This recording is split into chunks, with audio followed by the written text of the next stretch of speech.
विक्रम और बेताल की कहानी।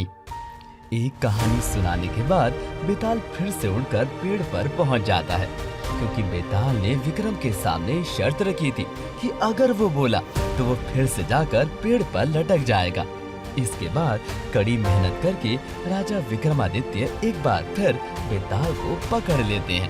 बेताल को अपने कंधे पर लादकर शमशान की ओर जाने लगते हैं।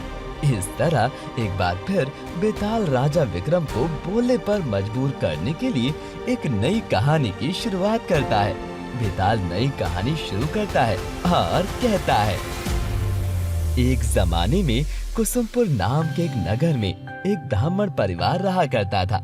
ब्राह्मण अपने 4 बेटों और अपनी पत्नी के साथ खुशी खुशी जीवन बिता रहा था।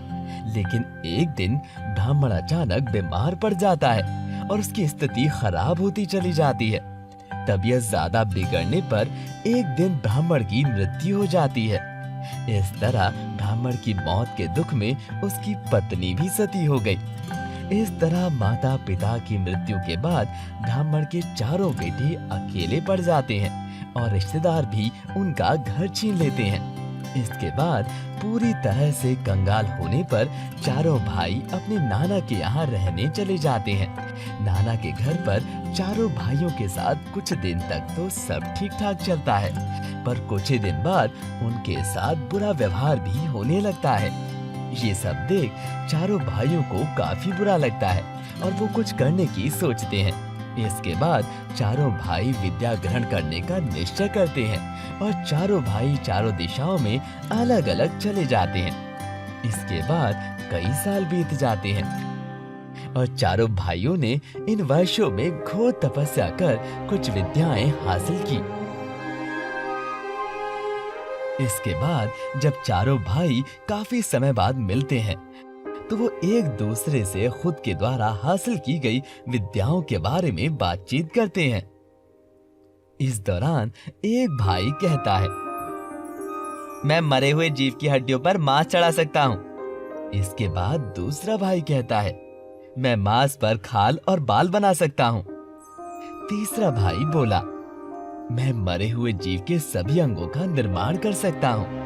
इसके बाद चौथे भाई ने कहा, मैं मरे हुए जीव में जान फूंक सकता हूँ। इस तरह 4 भाई अपनी अपनी विशेष विद्याओं के बारे में गुणगान करते हैं और एक दूसरे की विद्या की परीक्षा लेने के लिए जंगल पहुंच जाते हैं। जंगल में पहुंचने पर उन्हें वहां एक मरे हुए शेर की हड्डियां मिलती हैं। वो ये बिना पता लगाए कि किसकी हड्डियां हैं, उनको उठा लेते हैं। इसके बाद 4 भाइयों में एक भाई जंगल में मिली उन हड्डियों में अपनी विद्या से मांस लगा देता है। ये देख दूसरा भाई कहता है, भाई तुमने तो अपनी विशेष विद्या का परिचय तो दे दिया, अब जरा देखो कि मैं क्या कर सकता हूँ। इतना कहकर दूसरा भाई अपनी विशेष विद्या का नमूना दिखाते हुए हड्डियों पर खाल और बाल लगा देता है। अब दोनों भाइयों की विशेष विद्या का नमूना देख तीसरे और चौथे भाई से भी रहा नहीं जाता है। इसके तुरंत बाद तीसरा भाई कहता है, चलो अब आप दोनों ने तो अपनी विशेष विद्या से हमें अवगत करा दिया, लेकिन अब जरा देखिए कि मैं क्या कर सकता हूँ। ये कहते हुए तीसरा भाई एक मंत्र बोलकर उस जीव के सभी अंगों का निर्माण कर देता है। तीसरे भाई का ये काम देख चौथा भाई कहता है, ये सब तो ठीक है, पर जो मैं कर सकता हूँ वो आप तीनों को सन्न कर देगा। इस तरह चौथा भाई भी अपनी विद्या का परिचय देता है। जैसे ही चौथा भाई शेर में जान फूंकता है तो शेर जीवित होते ही 4 भाइयों को मारकर खा जाता है। ये कहानी सुनाने के बाद बेताल विक्रम से पूछता है,